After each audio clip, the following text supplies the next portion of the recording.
Hello dears, welcome back to ISKC English. Hello dear students. നമ്മൾ ഇന്ന് discuss ചെയ്യുന്നത് reading and writing English എന്ന് പറയുന്ന പേപ്പർ. നമ്മൾ ആ പേപ്പറിൽ നമ്മൾ ഡിസ്കസ് ചെയ്തത് രണ്ടാമത്തെ യൂണിറ്റിലെ രണ്ടാമത്തെ ബ്ലോക്കിലെ മൂന്നാമത്തെ യൂണിറ്റ് നമ്മൾ ലാസ്റ്റ് ഡിസ്കസ് ചെയ്തത്. ഇന്ന് നമ്മൾ ഡിസ്കസ് ചെയ്യുന്നത് രണ്ടാമത്തെ ബ്ലോക്കിലെ നാലാമത്തെ യൂണിറ്റാണ്. അപ്പോൾ എന്താണെന്ന് വെച്ച് കഴിഞ്ഞാൽ ഈ യൂണിറ്റും കൂടി ഡിസ്കസ് ചെയ്ത് കഴിഞ്ഞാൽ നമ്മൾ ആ ബ്ലോക്ക് കംപ്ലീറ്റ് ആയി. പിന്നെ അതിനുശേഷം നമുക്ക് ആ ബ്ലോക്കിൻ്റെ ജസ്റ്റ് ഒരൊറ്റ വീഡിയോയിൽ നമ്മൾ ആ ബ്ലോക്ക് മൊത്തമായിട്ടൊന്ന് ഡിസ്കസ് ചെയ്യാം. അപ്പോൾ നമ്മളെ ബ്ലോക്കിൻ്റെ പേര് അനലൈസിങ് ലിറ്ററേച്ചർ എന്നാണ് ബ്ലോക്കിൻ്റെ പേര്. അപ്പോൾ നമ്മൾ നോട്ട്സ് ആണ് നമ്മൾ നോക്കുന്നത് കേട്ടോ. അപ്പോൾ അനലൈസിങ് ലിറ്ററേച്ചർ എന്ന് പറയുന്ന ഈ ഒരു യൂണിറ്റിൽ നമ്മളൊരു പ്രോസ് ആണ്, അതായത് കലാമിൻ്റെ ഒരു പ്രോസ് നമ്മൾ ഡിസ്കസ് ചെയ്യുന്നുണ്ട്. അതിനുശേഷം ഒരു ഷോർട്ട് സ്റ്റോറി, പിന്നെ നമ്മൾ ഒരു കവിതയും ഡിസ്കസ് ചെയ്യുന്നുണ്ട്. അപ്പോൾ നമ്മൾ ഫസ്റ്റ് ഡിസ്കസ് ചെയ്യുന്നത് കലാമിൻ്റെ ഇഗ്നൈറ്റഡ് മൈൻഡ്സ് എന്നുള്ളതിലെ ഫസ്റ്റ് യൂണിറ്റ്. പിന്നെ ഇതിൽ വരുന്നത് സാക്കിയുടെ ഓപ്പൺ വിൻഡോ, പിന്നെ ബ്ലെസ്ഡ് ഡാമോസിൽ എന്ന് പറയുന്ന ഒരു കവിത. അപ്പോൾ നമ്മൾ ആദ്യം ഡിസ്കസ് ചെയ്യുന്നത് APJ അബ്ദുൽ കലാമിൻ്റെ ദ ഇഗ്നൈറ്റഡ് മൈൻഡ്സ് എന്നുള്ളതാണ്. അപ്പോൾ ഇതിലെ പ്രധാനപ്പെട്ട ക്വസ്റ്റ്യൻസ് എന്തൊക്കെയാണെന്ന് നോക്കാം. സ്റ്റാർട്ട് ചെയ്യല്ലേ. ഒന്നാമത്തെ question, what are the thoughts of the 5 great thinkers who appear in the dream of Kalam? അപ്പോൾ ഇവിടെ കലാമിൻ്റെ ഒരു ഡ്രീമിനെ കുറിച്ച് പറയുന്നുണ്ട്. എപ്പോഴാണ് കലാം ഡ്രീം ചെയ്യുന്നതെന്നൊക്കെ നിങ്ങൾക്ക് ഓർമ്മയില്ലേ? അതായത് കലാം ആ ഒരു ഹെലികോപ്റ്റർ ക്രാഷിനെ കുറിച്ച് പറയുന്നുണ്ട്. ഓർമ്മ ഉണ്ടല്ലോ അല്ലേ? ആ ഒരു ഹെലികോപ്റ്റർ ക്രാഷിൽ അപ്പോൾ അതിനുശേഷം അദ്ദേഹം ഡ്രീം ചെയ്യുന്നുണ്ട് അല്ലേ? എന്താന്ന് വെച്ച് കഴിഞ്ഞാൽ ആ ഒരു ഹെലികോപ്റ്റർ ക്രാഷിൻ്റെ ഷോക്കും അതുപോലെ തന്നെ ട്രാങ്കുലൈസറിൻ്റെ ഒരു മയക്കവും, അതിലാ ഒരു ട്രാങ്കുലൈസർ എന്ന് പറഞ്ഞാൽ ഡോക്ടറുടെ നിർദ്ദേശപ്രകാരം ഉപയോഗിച്ച ഒരു മരുന്ന് കേട്ടോ. അപ്പോൾ എന്താന്ന് വെച്ച് കഴിഞ്ഞാൽ ആ ഒരു ഹെലികോപ്റ്റർ ക്രാഷ് ഉണ്ടായല്ലോ, അതിൻ്റെ ഷോക്കിൽ നിന്നും ഒരു മോചനം, അല്ലെങ്കിൽ അതിൻ്റെ ഷോക്ക് ഒന്ന് അലീവിയേറ്റ് ചെയ്യുന്നതിന് വേണ്ടി, കുറയ്ക്കുന്നതിന് വേണ്ടി ഡോക്ടറുടെ സജഷൻ പ്രകാരം അദ്ദേഹം ട്രാങ്കുലൈസർ യൂസ് ചെയ്തു എന്ന് പറയുന്നുണ്ട്. അപ്പോൾ അതിൻ്റെ ഒരു മയക്കത്തിലുള്ള ഡ്രീമിൽ 5 ലീഡേഴ്സ്, ഗ്രേറ്റ് തിങ്കേഴ്സ് അദ്ദേഹത്തിൻ്റെ ഡ്രീമിൽ വരികയാണ്. അപ്പോൾ അത് ആരൊക്കെയാണെന്നും എന്തൊക്കെയായിരുന്നു അവരുടെ തോട്ടും എന്നുള്ളതാണ് ഒരു ക്വസ്റ്റ്യൻ. എന്തൊക്കെയായിരുന്നു? അപ്പോൾ നോക്കൂ, the 5 great thinkers who appear in the dream of Kalam are. കലാമിൻ്റെ ഡ്രീമിൽ വന്ന 5 തിങ്കേഴ്സ് ഇവരൊക്കെയായിരുന്നു. ഒന്നാമത്തെ ആള് നമ്മുടെ രാഷ്ട്രപിതാവ് Mahatma Gandhi, second one Albert Einstein, third one emperor Ashoka ചക്രവർത്തി, മൂന്നാമത്തെ വ്യക്തിയാണ് ആൽബർട്ട് ഐൻസ്റ്റീൻ, മൂന്നാമത്തെ ആള് എബ്രഹാം ലിങ്കൺ, അതായത് the great 16th president of Abraham Lincoln who abolished slavery, അങ്ങനെയാണ് അദ്ദേഹം അറിയപ്പെടുന്നത്. അടിമത്തം നിർത്തലാക്കിയ അമേരിക്കയുടെ 16ാമത്തെ president Abraham Lincoln. The last one and ഖലീഫ ഉമർ. ഈ 5 പേര് ഇവരുടെ ചിന്തകൾ ഇവരുടെ ചിന്തകളാണ്. എന്തെല്ലാം ചിന്തകളാണ് ഇവർ APJ അബ്ദുൽ കലാമുമായിട്ട് ഷെയർ ചെയ്തത്? മഹാത്മാഗാന്ധി സേസ് ദാറ്റ്, ഗാന്ധി പറഞ്ഞത് എന്താ? God has blessed everyone with some unique qualities. അതായത് ദൈവം എല്ലാ മനുഷ്യരെയും ചില പ്രത്യേക ക്വാളിറ്റീസ്, യുണീക്ക് ക്വാളിറ്റീസ്, ഗുണങ്ങൾ, കഴിവുകൾ നൽകി ദൈവം എല്ലാവരെയും അനുഗ്രഹിച്ചിട്ടുണ്ട് എന്നാണ് പറയുന്നത്. എനിക്ക് ദൈവം ക്വാളിറ്റി തന്നിട്ടുണ്ട്, നിങ്ങൾക്ക് തന്നിട്ടുണ്ട്. അങ്ങനെ ഓരോരുത്തരെയും ദൈവം യുണീക്ക് ക്വാളിറ്റി നൽകി അനുഗ്രഹിച്ചിട്ടുണ്ട്. അപ്പോൾ നമ്മൾ എന്തു ചെയ്യണം? നമ്മൾ ചെയ്യേണ്ടത് that should be passed on to mankind. നമുക്ക് നൽകിയിരിക്കുന്ന ക്വാളിറ്റി നമ്മൾ മനുഷ്യ വിഭാഗത്തിലേക്ക് പാസ് ചെയ്യണം. മനുഷ്യവംശത്തിലേക്ക്, ആ ഹ്യൂമൻ കൈൻഡിലേക്ക്, മനുഷ്യ വിഭാഗത്തിലേക്ക് നമ്മളത് പാസ് ചെയ്യണം. എങ്ങനെയാണ് പാസ് ചെയ്യേണ്ടത്? In the form of our efforts and actions, നമ്മളുടെ പ്രവർത്തനങ്ങളുടെയും അതുപോലെ തന്നെ പരിശ്രമങ്ങളുടെയും രൂപത്തിൽ, നമ്മളുടെ ആക്ഷൻസിൻ്റെയും എഫേർട്സിൻ്റെയും രൂപത്തിൽ നമ്മളിലെ യുണീക്ക് ക്വാളിറ്റിയെ നമ്മൾ ഹ്യൂമൻ കൈൻഡിലേക്ക് പാസ് ചെയ്യണമെന്ന് മഹാത്മാഗാന്ധി പറയുന്നു. ഹി സ്ട്രെസ്സസ്, ഗാന്ധി അടിവരയിടുന്നു, സ്ട്രെസ് ചെയ്യുന്നു, ഊന്നൽ കൊടുക്കുന്നു. He stresses the need of assimilating beauty into the human soul, മനുഷ്യരുടെ ആത്മാവിലേക്ക് ഭംഗിയെ ഉൾക്കൊള്ളിക്കണം. നമ്മൾ ആത്മാവിൻ്റെ ഭാഗമായിരിക്കണം ഭംഗി, അല്ലെങ്കിൽ നമ്മൾ ആത്മാവ് ഭംഗിയുള്ളതായിരിക്കണം. അങ്ങനെ ഭംഗിയുള്ളതായി കഴിഞ്ഞാൽ നമ്മളെ മനുഷ്യൻ്റെ ശരീരത്തിനും അതുപോലെ തന്നെ മനസ്സിനും സന്തോഷം ഉണ്ടാവും. ഇത്രയുമാണ് ഗാന്ധി പറഞ്ഞത്. നെക്സ്റ്റ് ആയിട്ട് അശോകൻ എന്താ പറയുന്നത്? ദ ഗ്രേറ്റ് എംപറർ അശോക ചക്രവർത്തി.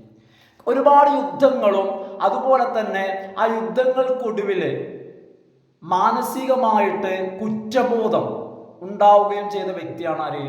The great Ashoka. എന്താണ് അശോക ചക്രവർത്തി പറഞ്ഞത്? അശോക ഡിസ്ക്രൈബ്സ്, അശോക ഇവിടെ പറയുന്നത് ഒരുപാട് യുദ്ധം ചെയ്ത ശേഷം ഹിസ് റിയലൈസേഷൻ ദാറ്റ്, അദ്ദേഹത്തിന് ബോധ്യമായ കാര്യം. ഒരുപാട് യുദ്ധങ്ങൾ ചെയ്ത ശേഷമാണ് അശോകന് ബോധ്യമായത്, റിയലൈസേഷൻ ഉണ്ടായത്. എന്താണ് ബോധമുണ്ടായത്, ബോധ്യം വന്നത്? വെളിപാടുണ്ടാവുക എന്നൊക്കെ പറയില്ലേ?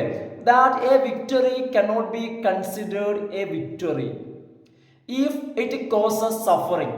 അതായത് ഒരു വിജയം, ആ വിജയത്തിൽ സഫറിങ്, ദുരിതമുണ്ടായിട്ടുണ്ടെങ്കിൽ, അതിൻ്റെ ഫലമായിട്ട് മറ്റുള്ളവർക്ക് ക്ലേശമുണ്ടായിട്ടുണ്ടെങ്കിൽ, ബുദ്ധിമുട്ടുകൾ, പ്രയാസമുണ്ടായിട്ടുണ്ടെങ്കിൽ, ആ ഒരു വിക്ടറിയെ നമ്മൾ വിക്ടറി എന്ന് പരിഗണിക്കാൻ പറ്റില്ല എന്നാണ് അദ്ദേഹം പറഞ്ഞത്.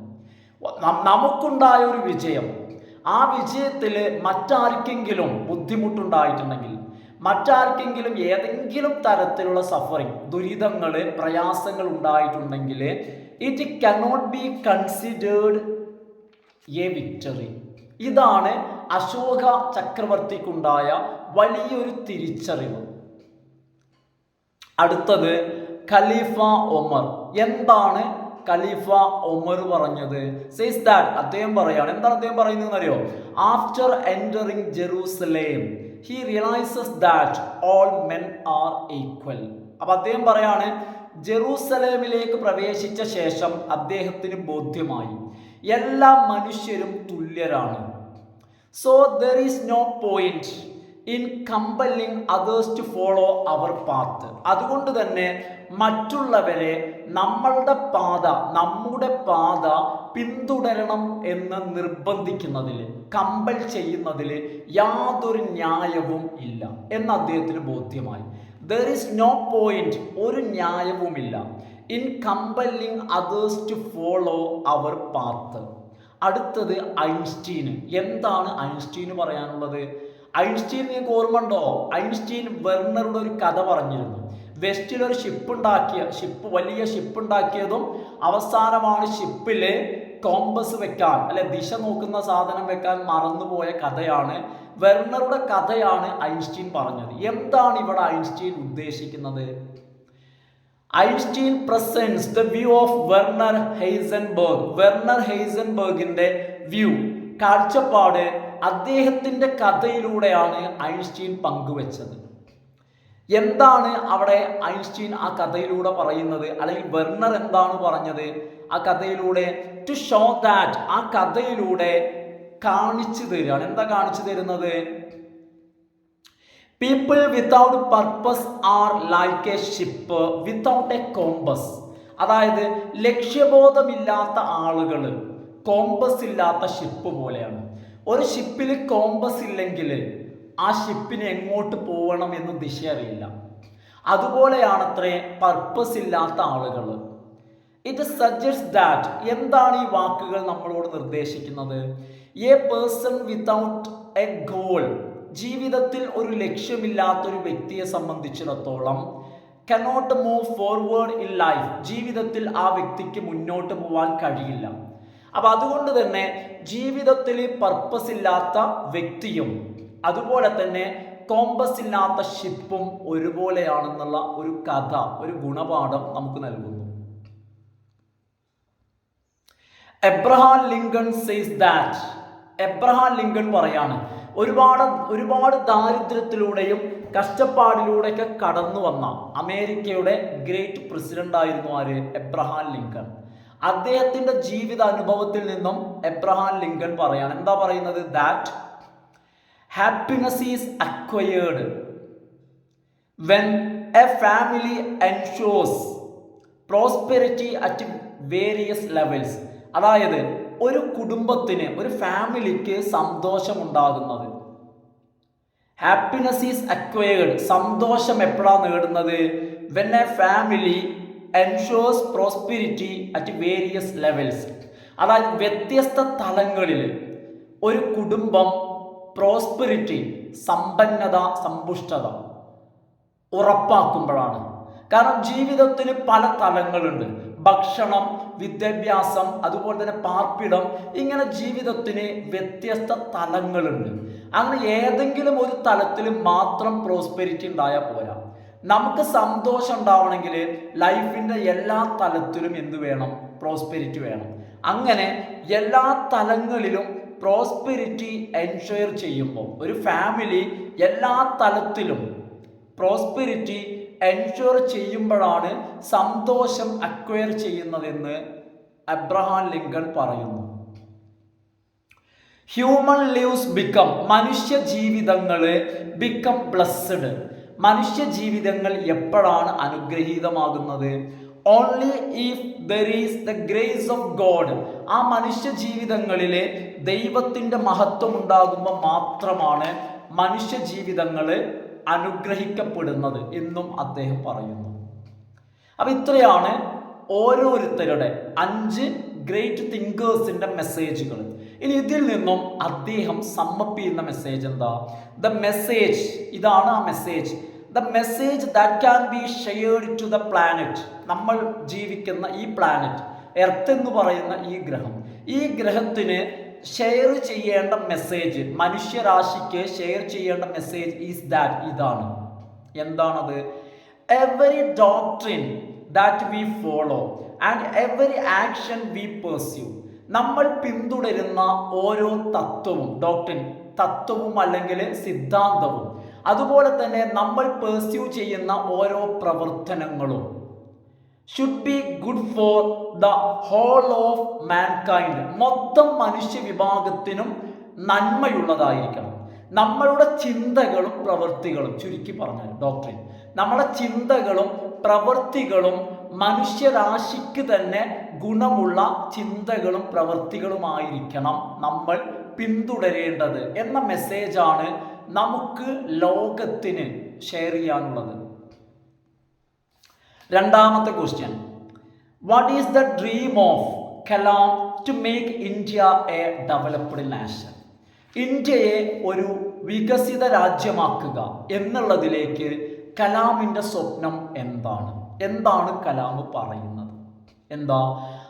Abdul Kalam entreats Indian youth, Indian യൂത്തിനോട് കലാം റിക്വസ്റ്റ് ചെയ്യുന്നു, എൻട്രീറ്റ് അഭ്യർത്ഥിക്കുന്നു, റിക്വസ്റ്റ് ചെയ്യുന്നു, to ignite their mind and heart, അവരോട് പറയാണ് നിങ്ങളുടെ ഹൃദയവും നിങ്ങളുടെ മനസ്സും ജ്വലിക്കണം, വിത്ത് ലൈറ്റ് ഓഫ് ആസ്പിരേഷൻ, എന്തിൻ്റെ പ്രകാശം കൊണ്ട്? തീവ്രമായിട്ടുള്ള ആഗ്രഹത്തിൻ്റെ, aspire, aspiration, strong desire. Aspire അല്ലെങ്കിൽ ആസ്പിരേഷൻ എന്നാൽ, ആസ്പയർ മീൻസ് സ്ട്രോങ് ഡിസയർ, ശക്തമായിട്ടുള്ള ആഗ്രഹം കൊണ്ട് നിങ്ങളുടെ ഹേർട്ടും അതുപോലെ തന്നെ നിങ്ങളുടെ മൈൻഡും പ്രകാശിക്കണം എന്നാണ് അവരോട് പറയുന്നത്. അതാണ് അദ്ദേഹത്തിൻ്റെ സ്വപ്നം.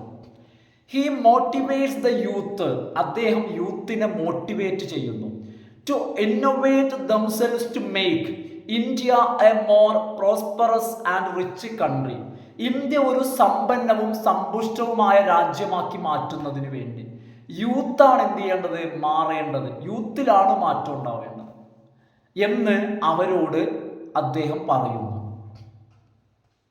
മൂന്നാമത്തെ question, how did Kalam differentiate the good struggling and capacity of destruction. അതായത് കപ്പാസിറ്റി ഓഫ് ഡിസ്ട്രക്ഷൻ, നശിപ്പിക്കാം. ഒന്ന് നശിപ്പിക്കുക മോശമായത്, മറ്റൊന്ന് നല്ല സ്ട്രഗിള്, നല്ല കാര്യങ്ങൾ നേടിയെടുക്കുക. ഇത് രണ്ടിലെയും തമ്മിൽ കലാം എങ്ങനെയാണ് വേർതിരിക്കുന്നത്? കലാം എങ്ങനെയാണ് രണ്ടിനെയും തമ്മിൽ? രണ്ട് കാര്യങ്ങളാണ്. ഒന്ന് നല്ല കാര്യത്തിന് വേണ്ടിയുള്ള ശ്രമം, മറ്റൊന്ന് ഡിസ്ട്രക്റ്റീവ് പവർ, നശിപ്പിക്കുക. രണ്ടിനെയും കലാം എങ്ങനെ ഡിഫറൻഷിയേറ്റ് ചെയ്യുന്നു? കലാം റിയലൈസസ് ദാറ്റ്, കലാമിന് ബോധ്യമാവുകയാണ്, the only method to solve the destructive side in human. മനുഷ്യന്റെ ഉള്ളിൽ നമുക്കറിയാം, നമ്മളുടെ എല്ലാവരുടെ ഉള്ളിലും രണ്ട് സൈഡുണ്ട്. ഒരു ഡിസ്ട്രക്റ്റീവ് സൈഡും ഉണ്ട്, ഒരു നശിപ്പിക്കുക എന്ന് പറയുന്ന തോട്ട്, ചിന്തകളുള്ള ഒരു വശമുണ്ട്. അതുപോലെ തന്നെ നല്ലത് ഉണ്ടാക്കണം എന്നൊരു വശമുണ്ട്. ഏതുപോലെ? അതായത് എല്ലാവരുടെ ഉള്ളിലും നന്മയും തിന്മയും ഉള്ള പോലെ തന്നെ എന്തുണ്ട്? രണ്ടുമുണ്ട്.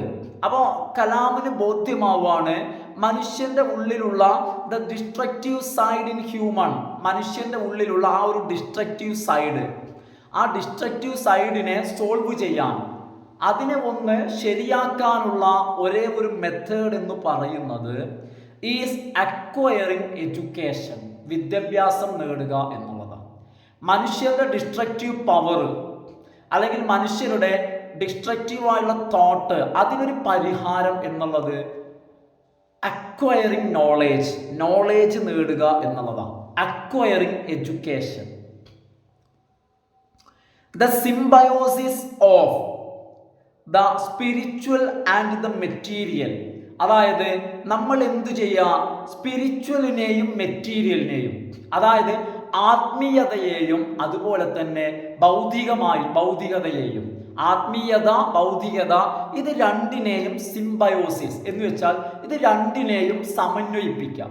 ഇത് രണ്ടിനെയും സമന്വയിപ്പിക്കൽ, ഇത് രണ്ടിൻ്റെയും സിംബയോസിസ് ഈസ് ഇനെവിറ്റബിൾ, അത്യാവശ്യമാണ്. ഇത് രണ്ടിൻ്റെയും സിംബയോസിസ് ഈസ് ഇനെവിറ്റബിൾ, അത്യാവശ്യമാണ്. എന്തിന്? To solve the contemporary hurdles of humankind. മനുഷ്യര് സമകാലികമായിട്ട് മനുഷ്യരിപ്പോൾ അനുഭവിച്ചു പോരുന്ന പ്രയാസങ്ങൾ, അതായത് സാമ്പത്തികമായിട്ട് അല്ലെങ്കിൽ മറ്റു പലതരത്തിലും മനുഷ്യൻ അനുഭവിക്കുന്ന മനുഷ്യന്റെ പ്രശ്നങ്ങൾ. ഇപ്പൊ നമ്മൾ പറഞ്ഞില്ലേ, അതായത് ഗുഡ് സ്ട്രഗിൾ എന്ന് പറഞ്ഞില്ലേ, അപ്പൊ അതിനൊരു പരിഹാരം, അതിൽ മനുഷ്യൻ രക്ഷപ്പെടുന്നതിന് മനുഷ്യൻ എന്തു ചെയ്യണം? മെറ്റീരിയലിസത്തെയും സ്പിരിച്വാലിറ്റിയെയും എന്ത് ചെയ്യണം? സിംബയോസിസ്, ഇത് രണ്ടും എന്ത് ചെയ്യണം? സമന്വയിപ്പിച്ച് കഴിഞ്ഞാലാണ് അതിനൊരു പരിഹാരം ഉണ്ടാവുക. എന്നാൽ അതുപോലെ തന്നെ മറ്റൊരു കാര്യം കലാം പറയുന്നത് ഡിസ്ട്രക്റ്റീവ് സൈഡ്, അതിനെ സോൾവ് ചെയ്യണമെങ്കിൽ എന്തു വേണം? അതിനെ സോൾവ് ചെയ്യണമെങ്കിൽ മനുഷ്യൻ എഡ്യൂക്കേഷൻ അക്വയർ ചെയ്യണം എന്നാണ് കലാം പറയുന്നത്. നോക്കൂ, നാലാമത്തെ ചോദ്യം, what message does Kalam intend to convey in the dream and the message? ഈ ഇഗ്നൈറ്റഡ് മൈൻഡ് എന്ന് പറയുന്ന പുസ്തകത്തിലെ ഡ്രീം ആൻഡ് ദ മെസ്സേജ് എന്ന് പറയുന്ന യൂണിറ്റ്, ആ യൂണിറ്റിൽ കലാം നൽകുന്ന മെസ്സേജ് എന്താ? The core of Ignited mind എന്ന് പറയുന്ന പുസ്തകത്തിൻ്റെ അന്തസത്ത, അതിൻ്റെ കോറ് അല്ലെങ്കിൽ അതിൻ്റെ മെസ്സേജ് എന്ന് പറയുന്നത് ഇതാണ്. ഈസ് ദ കൺവിക്ഷൻ, അതായത് ഒരു ഉറപ്പ് കൊടുക്കലാണ്, ഒരു ദൃഢവിശ്വാസമാണ്, ഒരു സ്ട്രോങ് ബിലീഫാണത്. ദാറ്റ്, അതായത് a nation citizens have the ability to realise their dream. അതായത് ഒരു രാജ്യത്തിലെ പൗരന്മാർക്ക് അവരുടെ ഡ്രീം, അവരുടെ സ്വപ്നം എന്താണെന്ന് ബോധ്യമാവേണ്ട കഴിവ്, അത് റിയലൈസ് ചെയ്യേണ്ട കഴിവ് അവർക്കുണ്ട് എന്ന ഒരു ബോധമാണ്. അതായത് ഒരു രാജ്യത്തിലെ പൗരന്മാർക്ക് അവരുടെ ലക്ഷ്യം എന്താണെന്ന് മനസ്സിലാക്കേണ്ട, ബോധ്യപ്പെടേണ്ട കഴിവ് അവർക്കുണ്ടെന്നുള്ള ബോധം, ഒരു ഉറപ്പ്, ആ ഉറപ്പാണ് ഈ ഒരു ചാപ്റ്ററിൻ്റെ മെസ്സേജ് എന്ന് പറയുന്നത്. അഞ്ചാമത്തെ question, describe the helicopter mishap that Kalam faced. Kalam face ചെയ്ത ആ ഹെലികോപ്റ്റർ അപകടം ഉണ്ടല്ലോ, അതൊന്ന് ചുരുക്കി ഡിസ്ക്രൈബ് ചെയ്യാം. Kalam was on his journey from Ranchi to Bokaro. കലാം റാഞ്ചിയിൽ നിന്നും ബൊക്കാറോയിലേക്ക് പോവുകയായിരുന്നു. അതും ഓൺ 13 സെപ്റ്റംബർ 2001, സെപ്റ്റംബർ 30, 2001 റാഞ്ചിയിൽ നിന്നും ബൊക്കാറോയിലേക്ക് പോവുകയായിരുന്നു. Their helicopter crashed minutes before its landing. പക്ഷേ ആ ഹെലികോപ്റ്റർ ലാൻഡ് ചെയ്യുന്നതിൻ്റെ മിനിറ്റുകൾക്ക് മുൻപ് ഹെലികോപ്റ്റർ തകർന്നു. All travellers had a miraculous escape. എല്ലാ യാത്രക്കാരും അത്ഭുതകരമായി രക്ഷപ്പെട്ടു. Kalam went head with his scheduled programme of interaction with the students. വിദ്യാർത്ഥികളുമായിട്ടുള്ള ഇന്ററാക്ഷൻ, വിദ്യാർത്ഥികളുമായിട്ടൊരു ക്ലാസ് അല്ലെങ്കിൽ വിദ്യാർത്ഥികളുമായിട്ടുള്ള മുൻകൂട്ടി നിശ്ചയിച്ച ഒരു സംവാദം, ആ ഒരു ഷെഡ്യൂളുമായിട്ട് കലാം മുന്നോട്ട് തന്നെ പോയി. As a suggestion from the doctor, he takes tranquilizer to alleviate the shock of the accident. ഡോക്ടറുടെ നിർദ്ദേശപ്രകാരം ആ ആക്സിഡന്റിന്റെ ഷോക്ക് കുറയ്ക്കുന്നതിന് കലാം ട്രാങ്കുലൈസർ, അതായത് ഡ്രഗ് ട്രാങ്കുലൈസർ യൂസ് ചെയ്തു. This use of drugs made him wake up late. ഈ ഡ്രഗ് ഉപയോഗിച്ചത് കാരണം അദ്ദേഹം വളരെ വൈകിയാണ് എണീറ്റത്. ഇത്രയുമാണ് അദ്ദേഹം ആ ഹെലികോപ്റ്റർ അപകടത്തെക്കുറിച്ച് പറയുന്നത്. അടുത്ത question, write about the gender roles and their reversal in the open window. ഇവിടെ ഡിസ്കസ് ചെയ്യുന്ന മറ്റൊരു ചാപ്റ്ററാണ് സാക്കിയുടെ ഓപ്പൺ വിൻഡോ. ആ ഓപ്പൺ വിൻഡോ എന്ന് പറയുന്ന സ്റ്റോറിയിൽ നമ്മൾ കാണുന്ന ജെൻഡർ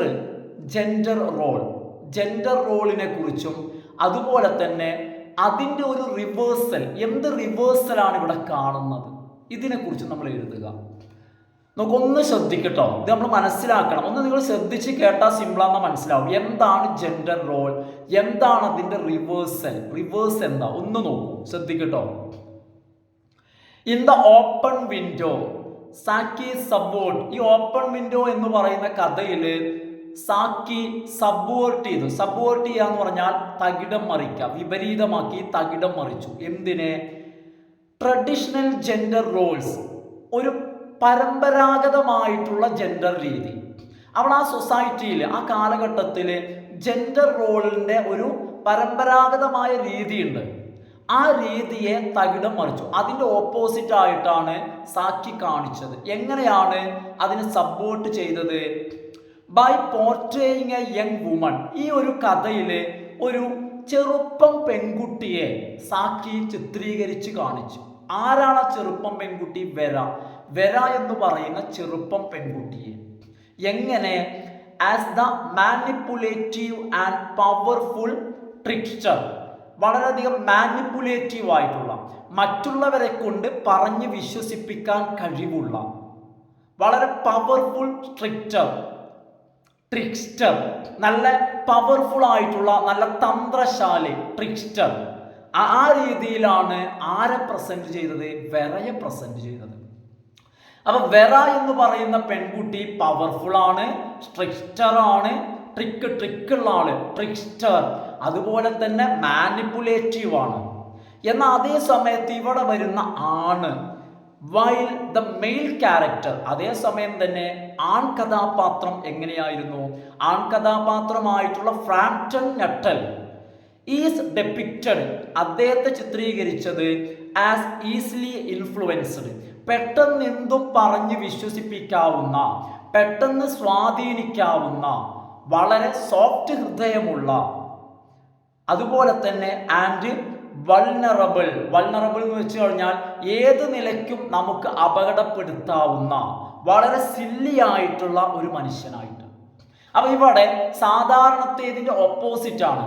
സാധാരണ കഥകളിൽ ആ ഒരു കാലഘട്ടത്തിൽ പുരുഷ കഥാപാത്രങ്ങൾ എങ്ങനെയായിരിക്കുമോ അതുപോലെ വെറയെ പ്രസന്റ് ചെയ്തു. അതാണ് ആ റിവേഴ്സ് എന്ന് പറഞ്ഞത്. അതായത് ഒരു പുരുഷനാണ് എങ്ങനെയാവേണ്ടത്? മാനിപ്പുലേറ്റീവും അതുപോലെ തന്നെ സ്ട്രിക്സ്റ്ററും പവർഫുൾ ഒക്കെ ആരാവേണ്ടത്? ശരിക്ക് നട്ടലാണ് ആവേണ്ടത്. എന്നാൽ അതിന് പകരം എന്ത് ചെയ്തു, വെറയെ അങ്ങനെ പവർഫുൾ ട്രിക്സ്റ്ററും മാനിപ്പുലേറ്റീവുമായിട്ട് വെറയെ പ്രസന്റ് ചെയ്തു. അതേസമയം തന്നെ നട്ടലിനെ എന്ത് ചെയ്തു, വളരെയധികം ഇൻഫ്ലുവൻസീവായിട്ട് എന്ന് വെച്ച് കഴിഞ്ഞാൽ ഈസിലി ഇൻഫ്ലുവൻസ്ഡ്, ആർക്കും പെട്ടെന്ന് സ്വാധീനിക്കാവുന്ന, എന്തു പറഞ്ഞും വിശ്വസിക്കാവുന്ന, വളരെ സോഫ്റ്റ് ഹേർട്ടുള്ള, വളരെ മൃദുല ഹൃദയമുള്ള, അല്ലെ, പെട്ടെന്ന് ഭയപ്പെടുന്ന ഒരു വൾണറബിൾ ക്യാരക്ടർ. അതായത് ഏതൊരാൾക്കും പെട്ടെന്ന് ഭയപ്പെടുത്താവുന്ന, അപകടപ്പെടുത്താവുന്ന കഥാപാത്രം. ശരിക്കും ആ രീതിയിൽ ആ ഒരു കാലഘട്ടത്തിൽ സ്ത്രീ കഥാപാത്രമാണ് അങ്ങനെ വരാറ്. ആ രീതിയിലാണ് ഈ രണ്ട് കഥാപാത്രങ്ങളെയും ഓപ്പോസിറ്റ് ആയിട്ട് പുരുഷൻ എങ്ങനെ വേണോ അതുപോലെ വെറയെ പ്രസന്റ് ചെയ്തു, സ്ത്രീ കഥാപാത്രം എങ്ങനെ വേണോ അങ്ങനെ നട്ടലിനെയും പ്രസന്റ് ചെയ്തു. എന്നിട്ട് ഹൈലൈറ്റിംഗ്, ഇതിലൂടെ അദ്ദേഹം ഹൈലൈറ്റ് ചെയ്ത് കാണിച്ചു. എന്താണ് സാക്കി ഹൈലൈറ്റ് ചെയ്യുന്നത്? A reversal of the typical power dynamics between gender. അതായത് ശരിക്കും എങ്ങനെയാണോ പവർ ഡൈനാമിക്സ്, എങ്ങനെയാണോ പവർ ഇവിടെ കൊടുക്കാറുള്ളത്, അതായത് എങ്ങനെയാണോ പവർ സാധാരണ ജെൻഡർ, ആണുങ്ങൾക്ക് എങ്ങനെയാണോ കൊടുക്കാറ്, പെണ്ണുങ്ങൾക്ക് എങ്ങനെയാണോ കൊടുക്കാറ്, ആ ഒരു power dynamics between gender in literature of that time, ആ കാലഘട്ടത്തിലെ ലിറ്ററേച്ചറിൽ എങ്ങനെയാണോ ജെൻഡറിന് പവർ കൊടുക്കാറുള്ളത്, അതിൻ്റെ നേരെ റിവേഴ്സൽ ഓഫ് ദ ടിപ്പിക്കൽ എങ്ങനെയാണോ ചെയ്തു പോരുന്നത് അതിൻ്റെ നേരെ ഓപ്പോസിറ്റ് കാണിച്ചിട്ട് ആ ഓപ്പോസിറ്റിനെ അങ്ങോട്ട് ഹൈലൈറ്റ് ചെയ്തു. അപ്പൊ സാധാരണത്തിന്റെ വിപരീതമായിട്ടാണ് സാക്കി ഇവിടെ പ്രസന്റ് ചെയ്യുന്നത്. അപ്പോൾ നിങ്ങൾക്ക് അത് മനസ്സിലായി ഞാൻ പ്രതീക്ഷിക്കുകയാണ് കേട്ടോ. ഡൗട്ട് എന്തെങ്കിലും ഉണ്ടെങ്കിൽ നിങ്ങൾ കമന്റ് ചെയ്യണം. അടുത്ത question, what is the symbolic relevance of the window in the open window? ഈ ഓപ്പൺ വിൻഡോ എന്ന സ്റ്റോറിയിലെ ആ ഓപ്പൺ വിൻഡോ ഉണ്ടല്ലോ, തുറന്നിട്ടിരിക്കുന്ന വിൻഡോ, അതും ഒരു ഫ്രഞ്ച് വിൻഡോ, അതെ, അതായത് നമ്മുടെ നാട്ടിലെ ഡോറ് പോലുള്ള അത്ര വലിപ്പമുള്ള വിൻഡോ, ആ വിൻഡോയുടെ സിംബോളിക് റെലവൻസ്, ഒരു സിംബൽ എന്ന നിലയ്ക്കുള്ള പ്രാധാന്യം എന്താണ്? ഇതും ഒരു ചോദിക്കുന്ന ചോദ്യമാണ് കേട്ടോ. പ്രധാനപ്പെട്ട ക്വസ്റ്റ്യൻ ആണ്, ഒന്ന് നോക്കിക്കോളൂ.